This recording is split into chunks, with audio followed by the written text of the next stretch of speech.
families should know. These medications are like liquid PTSD, which is the last thing veterans need.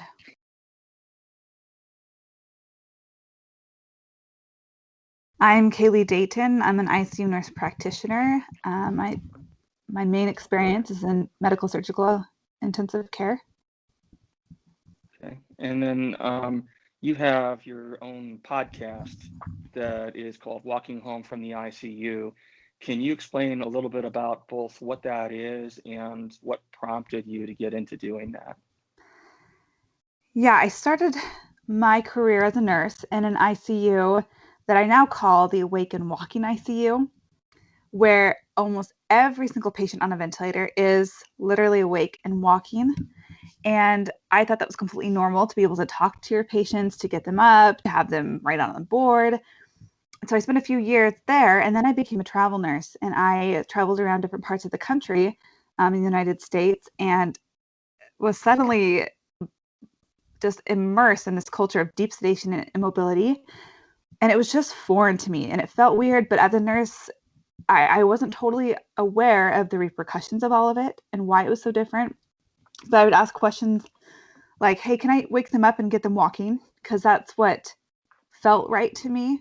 I wanted to know what my patient was doing, what they're capable of, what their neurostatus was. And people looked at me like I was crazy. They would ask me questions like, well, do you follow them with an intubation cart? Meaning that they were concerned that the breathing tube would just fall out if the patients got up. And again, I had done this for years, and so I couldn't even understand their perspective, and they definitely couldn't understand mine.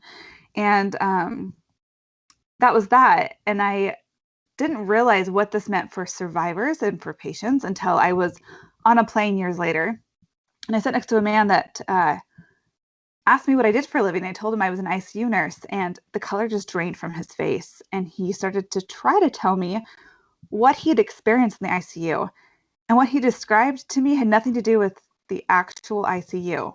He mentioned hardly anything about a ventilator. I mean, he said he was on a ventilator, but his main concern, what he wanted to talk about, was what he experienced in the world that he thought he was in.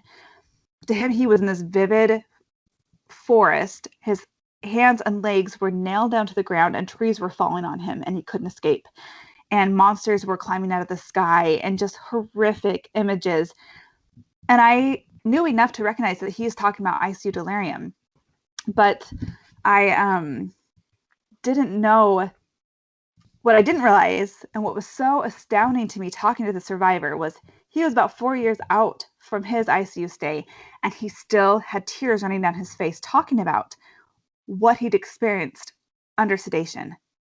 I realized that though patients look like they're asleep to us in the medical field, they are reliving horrific terrors, whether they're from their past or just from their own imaginations, and it's real to them. He spoke about these delusions as if they were real to him.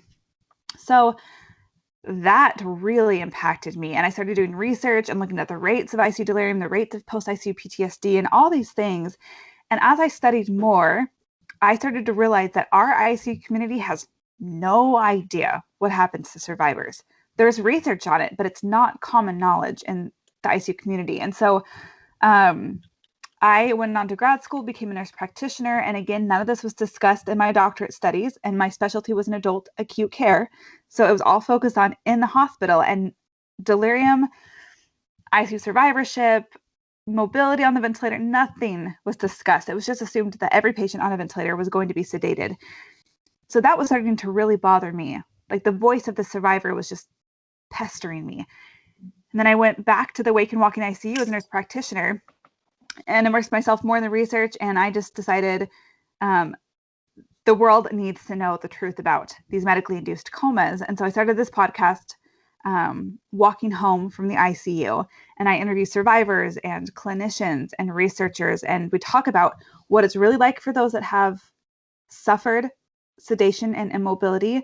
And we also talk to survivors that have been awake and walking throughout their time on the ventilator. And then different researchers talk about the findings that we have about these topics. So as a ICU nurse, the struggle is real. I have been in places and situations where trying to advocate for waking people up on a ventilator has almost borderline resulted in fights because people seem so passionately to believe, well, we just need to put these folks down, put them to sleep, and you try and tell them, well, they're not really sleeping, and then it just kind of starts the cycle, which always comes back to, but they need to be asleep. Mm. Part of why I'm interested in talking with you here is that having had a little bit of experience, not on a ventilator, but starting to go into delirium when I was hospitalized in 2015, I know that it took me to some mentally strange places, which I think I was a little bit more prone to, both being a veteran and having had some degree of combat experience. So it definitely had some very interesting places that my mind went to, but it was almost like reliving both my experience as well as other experiences. So I don't want to get into that too much here because I'm looking forward to talking to about that with you on your podcast. But I have, for veterans who are listening in, what I kind of want to get into is some of how what it is, how it impacts us, and then what we can do to try and avoid going through these experiences. So, it just, in a nutshell, what is delirium? There's a lot we don't know about delirium. We do know that it is either it itself is a brain injury or it's the evidence of a brain injury.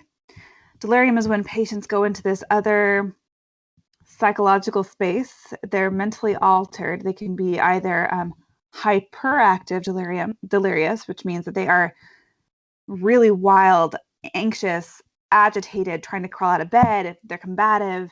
They're really difficult to handle.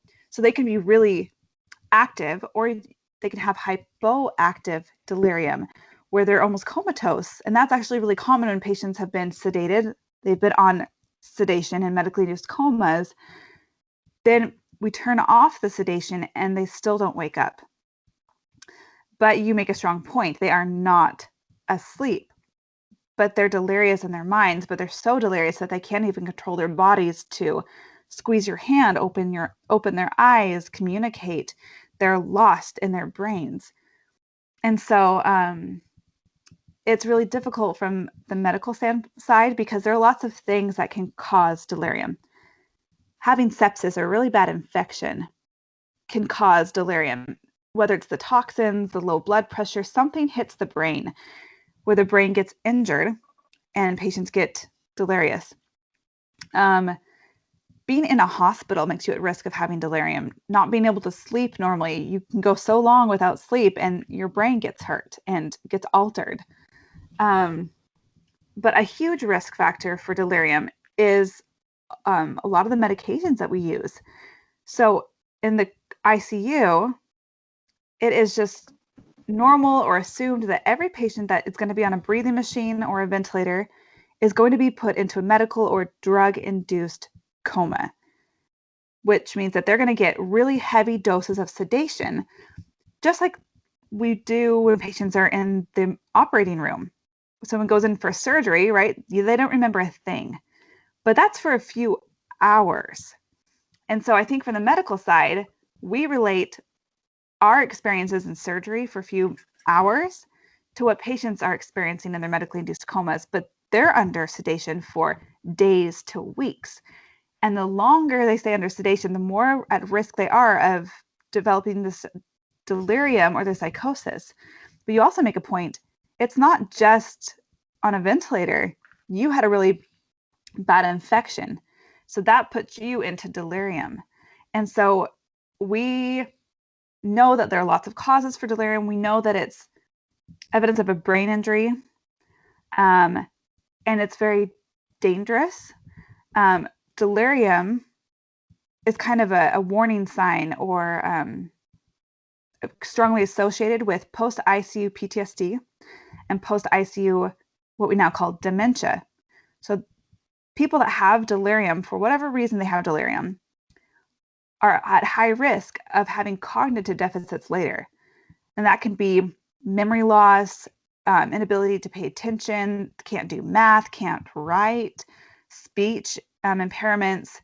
So a lot of survivors from the ICU or from sepsis like you've had talk about how they're just not mentally as capable as they were before their hospitalization. So that's why it's so important to recognize delirium, to treat it, to avoid it, because it's not just being confused and really sick in the hospital, but it's creating this very traumatizing experience for people in the hospital that will later go on to have psychological and cognitive scars that they carry. And so with veterans, I'm especially concerned. One of the biggest risk factors for post-ICU PTSD is a baseline PTSD. And I've talked to survivors, and it's almost like when they're delirious, everything in their subconscious, in the very back of their minds, any trauma that they've ever experienced, anything that they're concerned about, anything that they try to repress, they can't repress it. It's real to them. They vividly relive it. So I think veterans are a very vulnerable population to developing delirium, and especially having traumatizing experiences under delirium and having exacerbation of their PTSD after their hospitalization.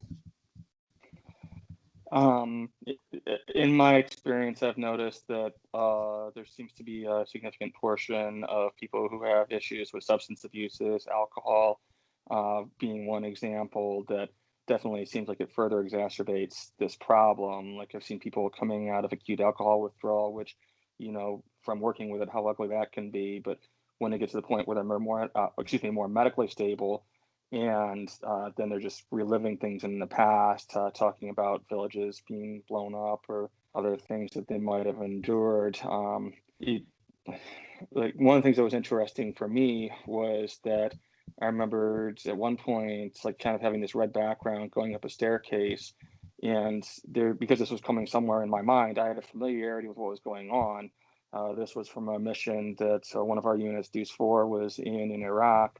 And I knew that the guy in front of me, Benjamin Morton, was about to get shot through the heart and killed, because that's what happened. What was really weird about this particular flashback for me was that I wasn't on this mission. I never even knew him. He was a friend of one of my teammates, and this is the way the story had been related to me.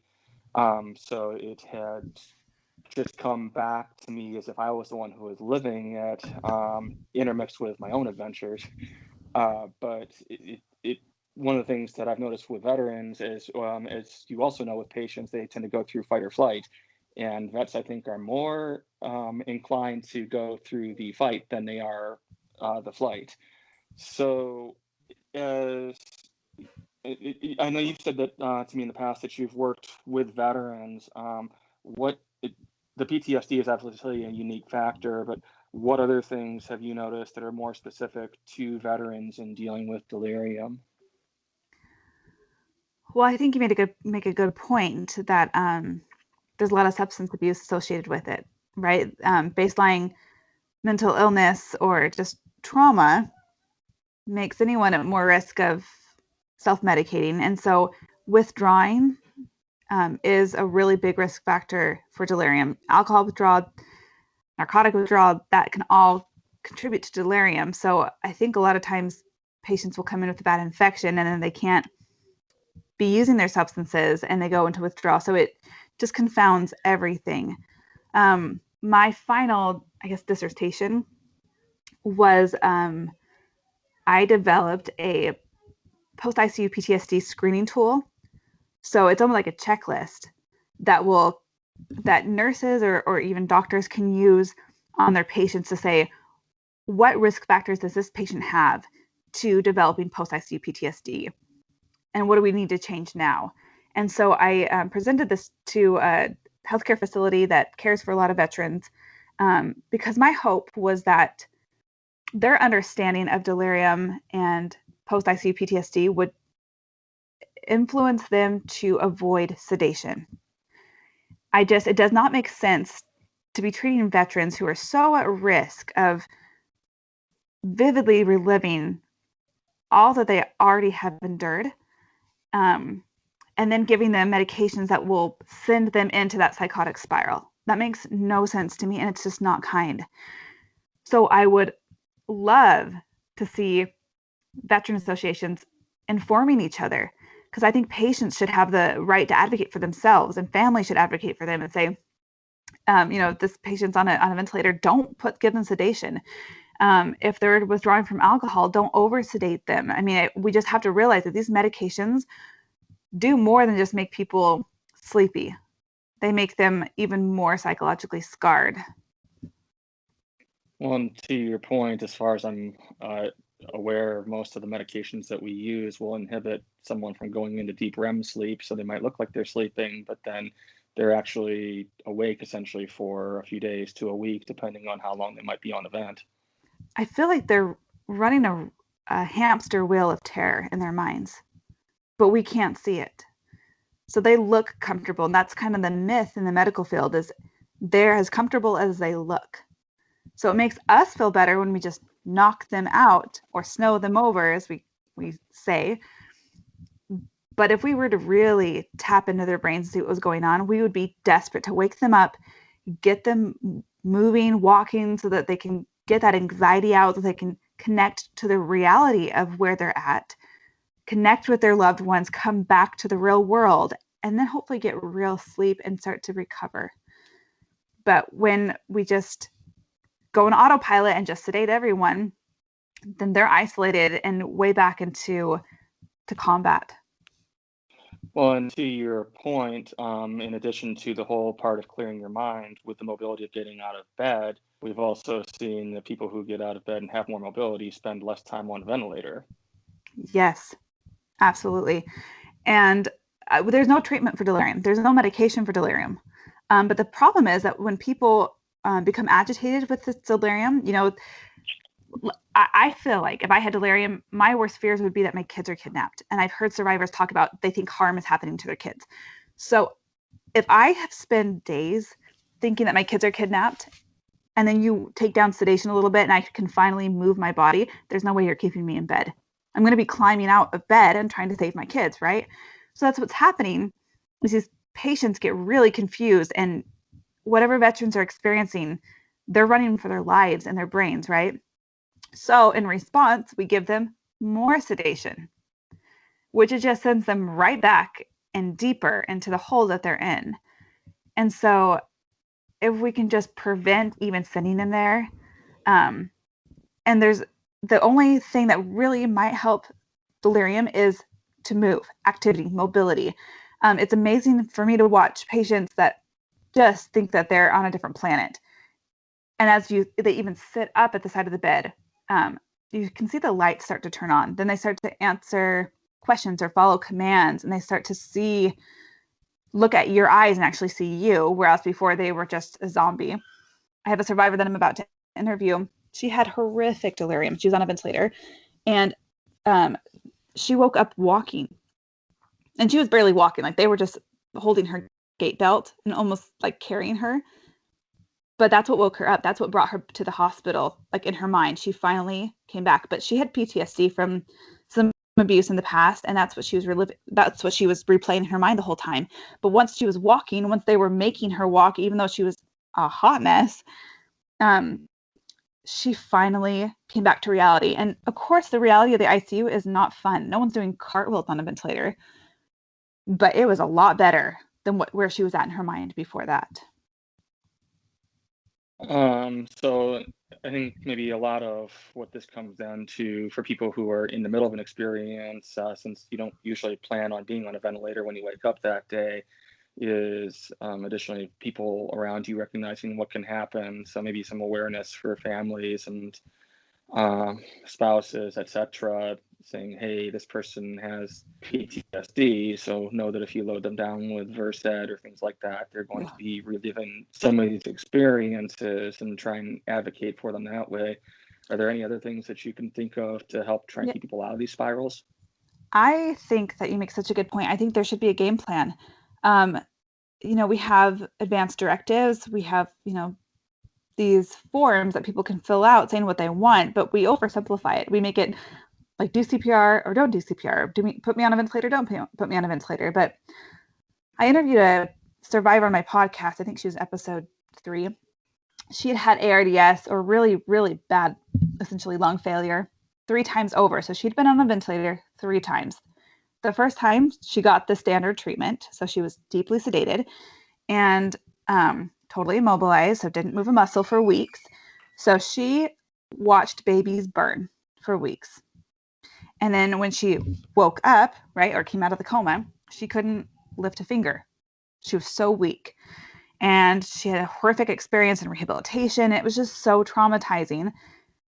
And she knew her lungs were damaged, that she might, at some point in her life be on a ventilator again. So she, as soon as she could get out of her house, she was in her attorney's office and had documents drafted saying, do not sedate me unless it's absolutely vital. So there are exceptions to sedation, like if someone's actively having seizures or they have a brain bleed. There are some rare exceptions. But for her, she said, if I have this lung condition again, don't you dare touch me with that stuff. And so, lo and behold, she got ARDS, or she got this condition again, ended up on a ventilator and was not sedated and had a totally different experience. And so she said, I'm not afraid of ventilators. I'm not afraid of ARDS, which that alone makes my jaw drop, right? Because no one wants to be on those things. But her trauma came from the sedation, but she's not afraid of ventilators. Now she's been on the ventilator twice since her first time and has been fine. And I have a picture of her sitting there texting on her phone, calm as a cucumber, just hanging out. And so that's her advocacy, is for patients to decide for themselves. In the medical field, we don't give patients an option. We say, you're going to be on a ventilator, see you in a couple of weeks or not. But she wants to make sure that she gets to make her own decisions, that she's connecting with her family. So I think as far as veterans, make a game plan. If you end up in the hospital, if you weren't even on a ventilator and you had delirium, and it's vital to have family there, someone to have a grounding point to keep you connected. It's vital to have someone there, someone that your spouse, your loved one. So make a game plan, like, hey, if I end up in the hospital, stay with me. I want you to stay with me. Even if I'm totally out of it, keep me there. Don't let them give me these medications. Get me up and moving. But just stay with me. That's a huge part of keeping people out of delirium, or getting them out, is having family there, because it's a voice, it's a face, it's a touch that they know in a totally foreign environment. What else? Yeah, writing down, or at least making sure that your power of attorneys know what you want. If you don't want to be in a medically induced coma, I'm telling you don't, then tell them, whoever's going to make the decision, if you can't speak for yourself, that you want to be awake and walking on the ventilator. And that should be your right. I'm hoping that the culture changes, and so that we'll be able to give people these options and have medical providers advocate for patients to be awake and walking, but we're not there yet. So you need to be ahead of the game. As a veteran, you need to say, hey, I'm at high risk of having a psychotic spiral. I need to avoid these medications. So if I end up in this situation, let's stay awake and walking. And I promise that it's possible. I've taken care of hundreds, probably thousands of patients that have been awake and walking on the ventilator, and they walk out of the ICU. So make a game plan, communicate it with your loved ones, and so that you have some safety nets. Yeah, I think it's like the hard thing for people in my position to realize, maybe a little less so in mine, just because I've already been through this one particular adventure. But when we're young and going off and doing things that other people can't imagine themselves doing, or might only do in a video game, it's hard to think, hey, at some point my body might fail. But unfortunately, most of us are going to get into a position of that at some point in our life. So just recognizing, hey, there's ways that I can not go through things that are even worse is important. Something I would echo too, to your point about having family present. I know a lot of times it can make some subsets of hospital staff a little uncomfortable, but as I was getting to the point where I was starting to clear my mindset, um, I was at the point where I couldn't really keep up with what was going on, and I do this stuff for a living. But I could look over and see my wife talking to the doctors and smiling, and I could recognize, okay, she looks reassured.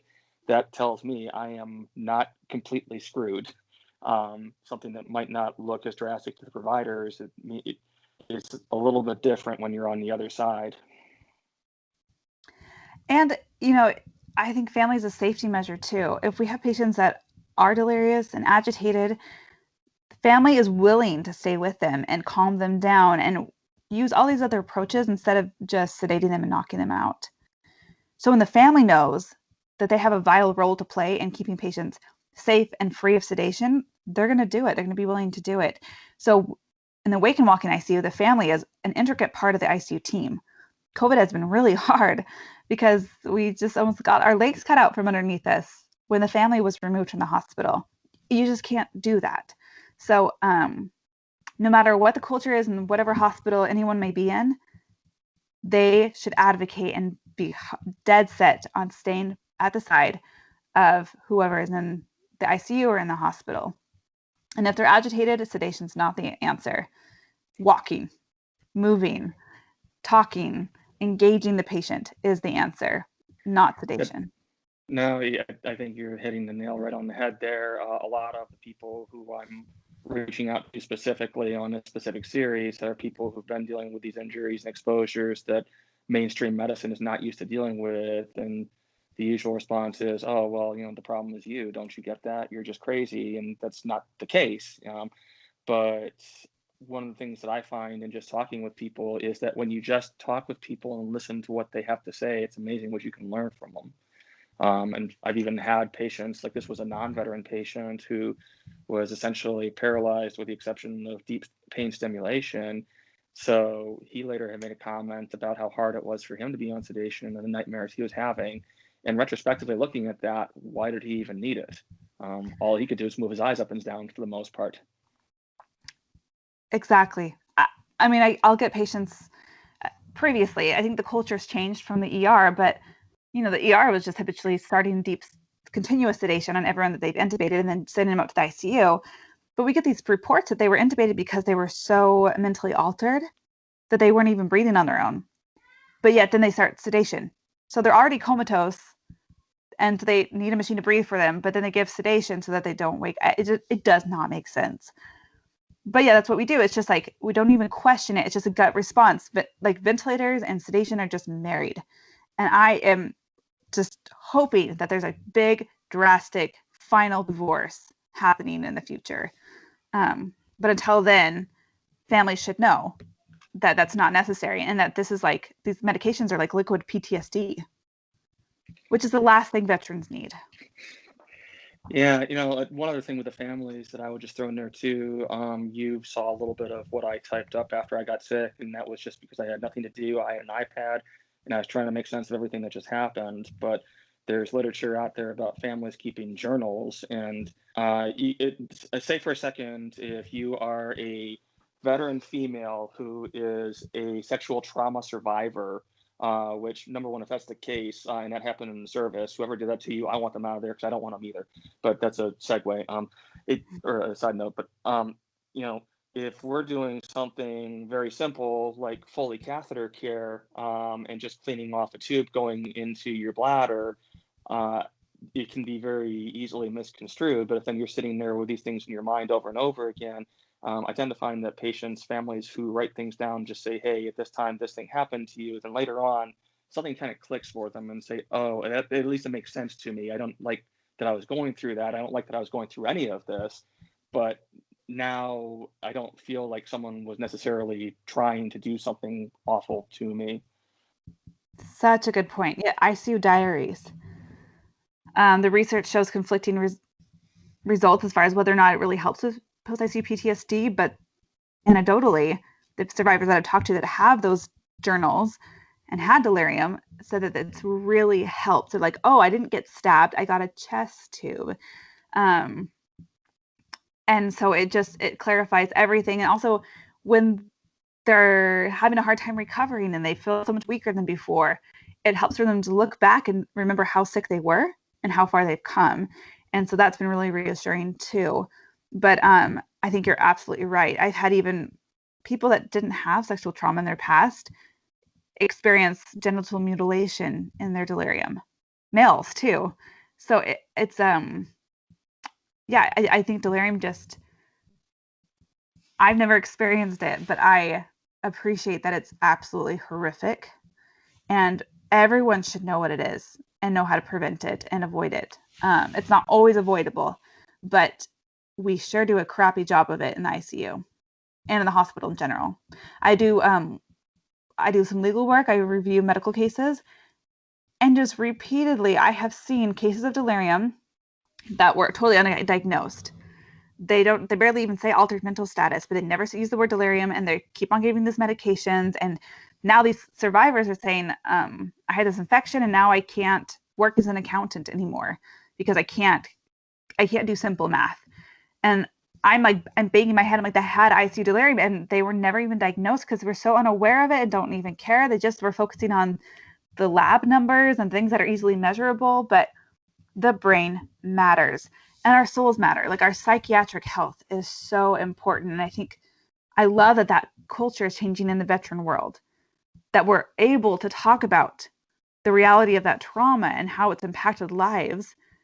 And if we can bring in that same focus and that same sense of humanity into healthcare, then we can take better care of everyone, but especially survivors, and be especially protective of their psychiatric health, just as we are with their organs and their kidneys. And we're not going to give medications that will hurt them more.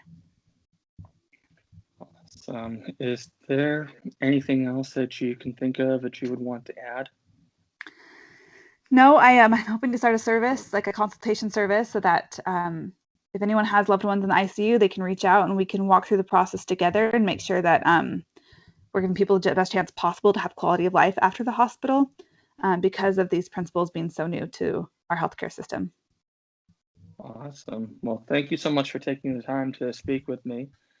We'll put this information out there, and just again, thank you. Thank you, Paul.